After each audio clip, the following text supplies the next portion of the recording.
Hello friends, कैसे हैं आप लोग। दोस्तों, समीक्षा अधिकारी की जो टेस्ट सीरीज है वो आपको पता है कि चल रही है और अभी भी चल रही है।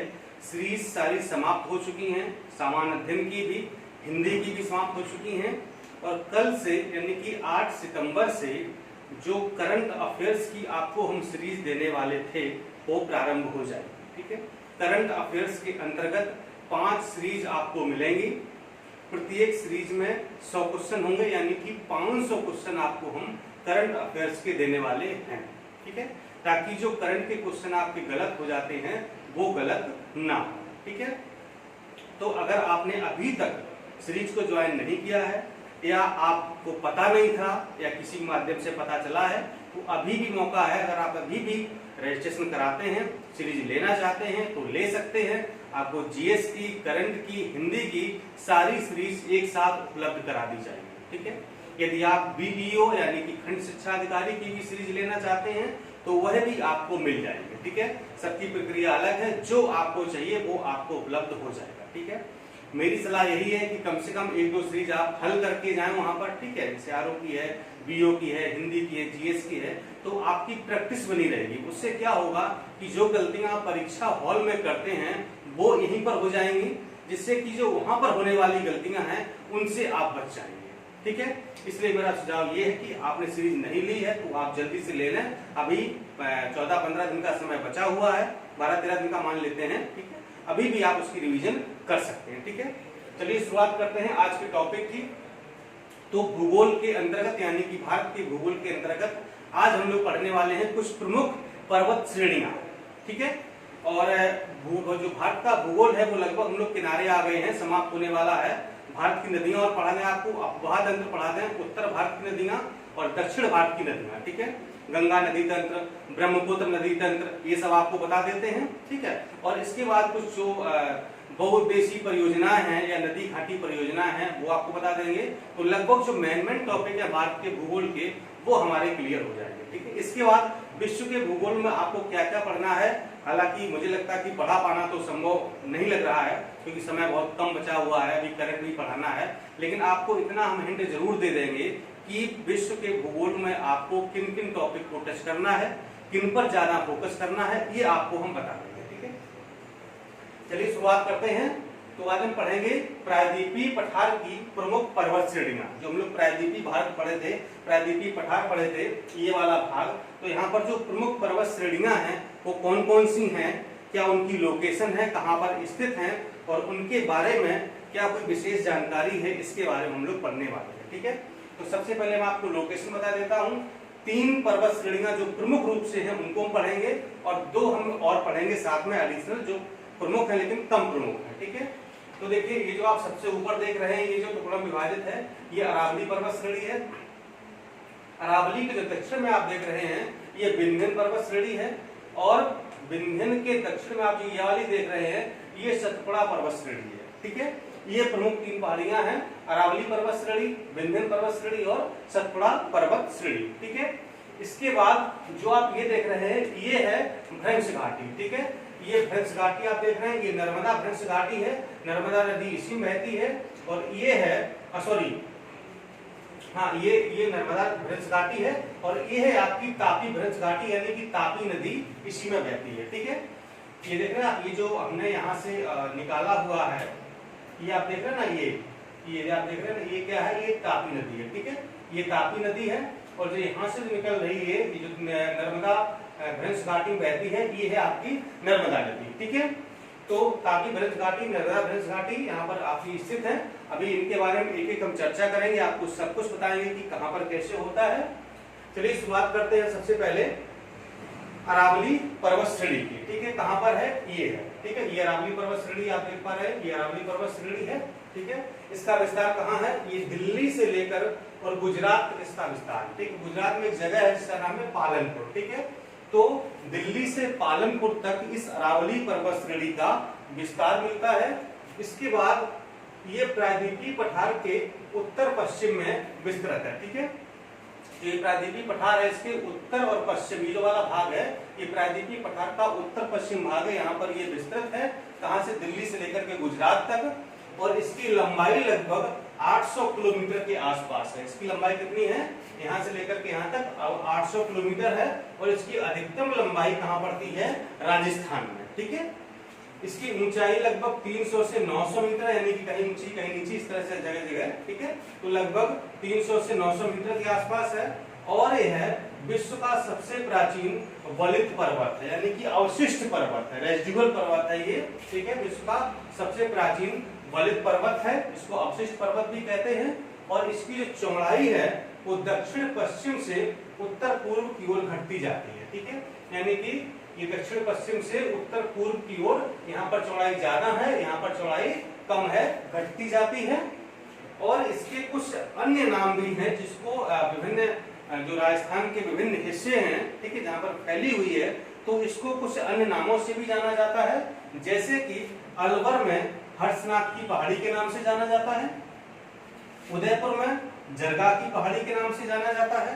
और इसका जो स्थानीय नाम है, लोकल नाम है, वो है मेवात पहाड़ियां, ठीक है, मेवात की पहाड़ियां।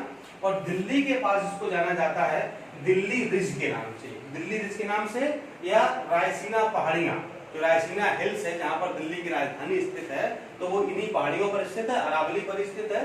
रायसीना हिल्स या रायसीना पहाड़ियां कहा जाता है, तो दिल्ली स्थित है, वो इसी पर स्थित है।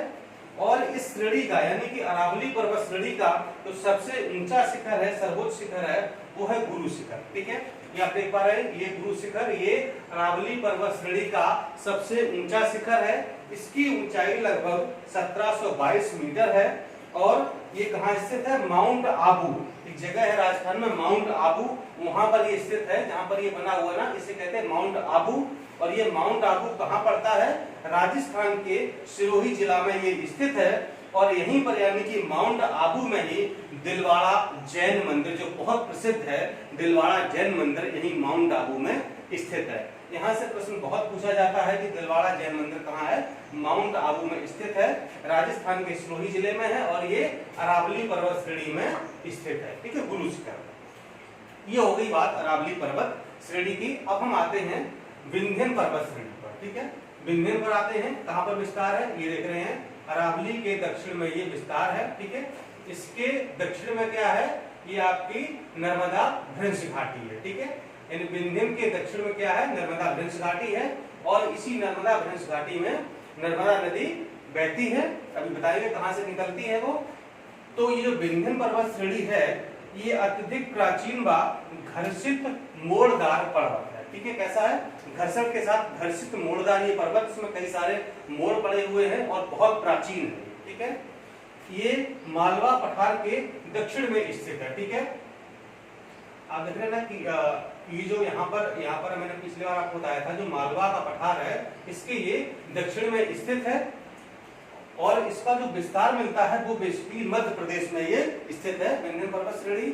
और ये उत्तर भारत को दक्षिण भारत से अलग करती है, यानी कि ये जो विंध्यन पर्वत श्रेणी है, तो जो इधर का भाग होता है वो उत्तर भारत बन जाता है, और जो इधर का भाग है ये दक्षिण भारत के नाम से जाना जाता है। तो उत्तर भारत को दक्षिण भारत से कौन पर्वत श्रेणी अलग करती है, विंध्यन पर्वत श्रेणी अलग करती है।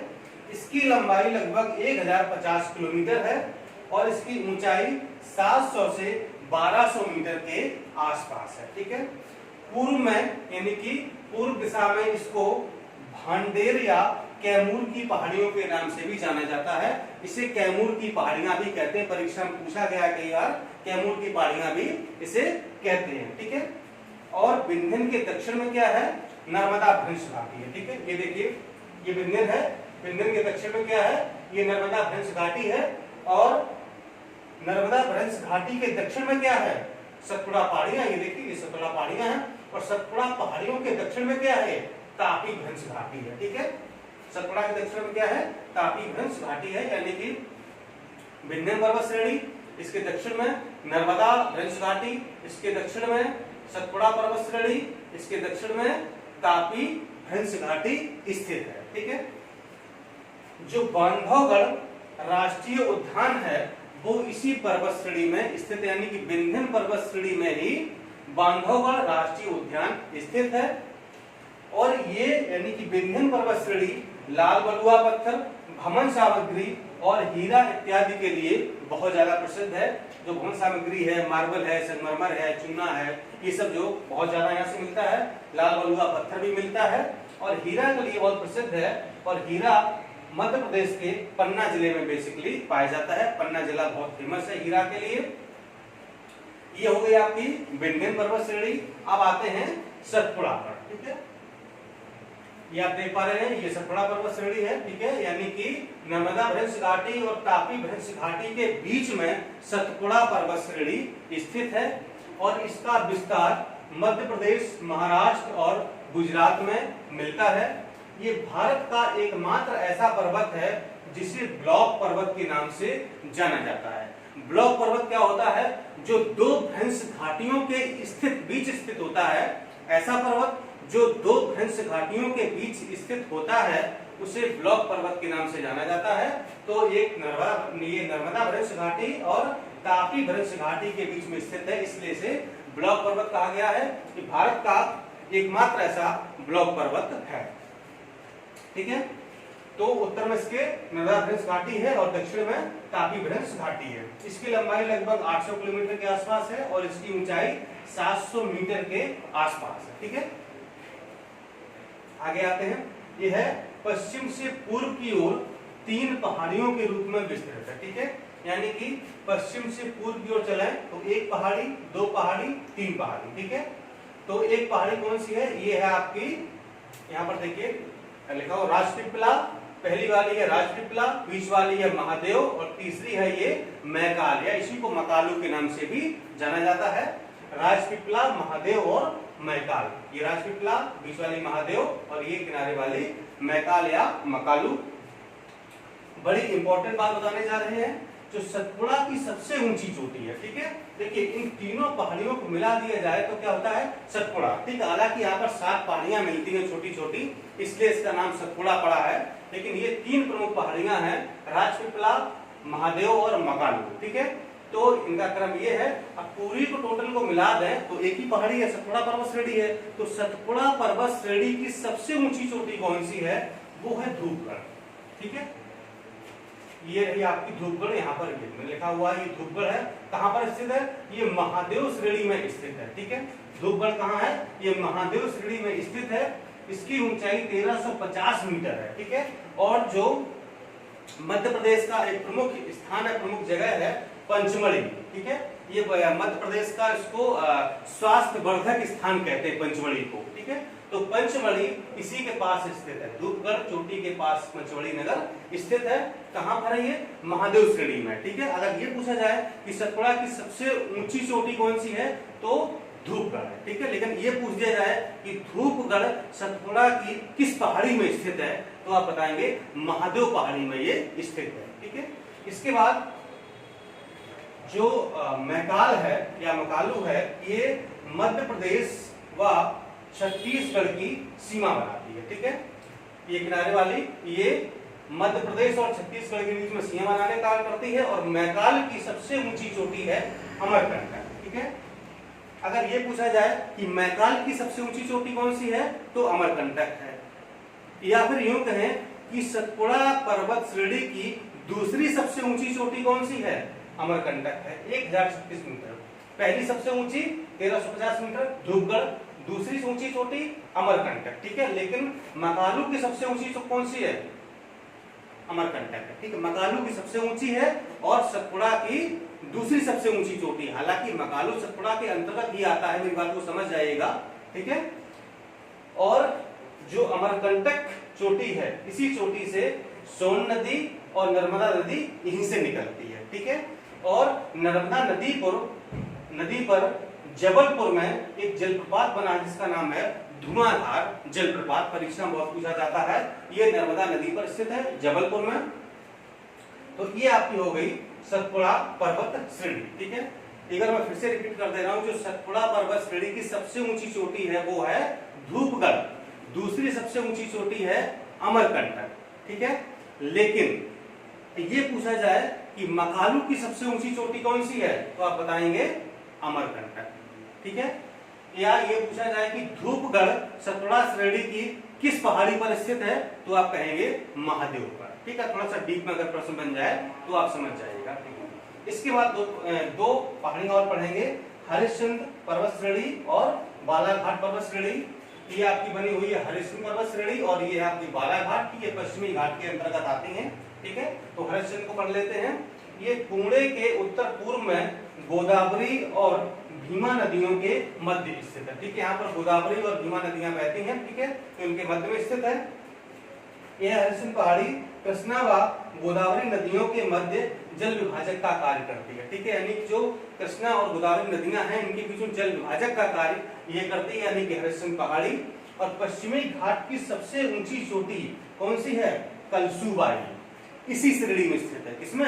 हरिश्चंद्र श्रेणी में, यानी कि पश्चिमी घाट की सबसे ऊंची चोटी जिसका नाम है कलसुबाई, हरिश्चंद्र पर्वत श्रेणी में ही स्थित है। ठीक है, 3 बातें प्रमुख इस बारे में।